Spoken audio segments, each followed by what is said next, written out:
बोईसर येथील नवापूर नाक्यावरील हॉटेल सहारा रेसिडेन्सीमध्ये सुरू असणाऱ्या वेश्या व्यवसायाविरोधात शुक्रवारी पालघर गुन्हे शाखेने मोठी कारवाई करत हॉटेल चालकास ताब्यात घेत 3 महिलांची सुटका केली आहे। हॉटेल सहारा रेसिडेन्सीमध्ये वेश्या व्यवसाय सुरू असल्याची गुप्त माहिती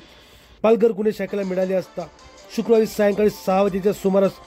डमी ग्राहक पाठवत हॉटेलमध्ये वेश्या व्यवसाय सुरू असल्याचे निष्पन्न झाल्यानंतर हॉटेल चालक विनय जय किसन धुपर यास ताब्यात घेतले आहे। नेहमीप्रमाणे हॉटेल मालकावर कोणतीही कारवाई न करता हॉटेल चालकावर बोईसर पोलीस ठाण्यात भारतीय न्याय संहिता अधिनियम 2023 चे कलम 144(2) सह अनैतिक व्यापार प्रतिबंधक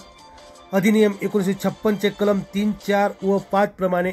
दिनांक 20/9/2025 रोजी गुन्हा दाखल करण्यात आला आहे।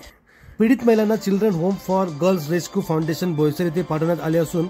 गुन्ह्याचा पुढील तपास स्थानिक गुन्हे शाखेचे सहाय्यक पोलीस निरीक्षक अनिल वटकर हे करीत आहेत।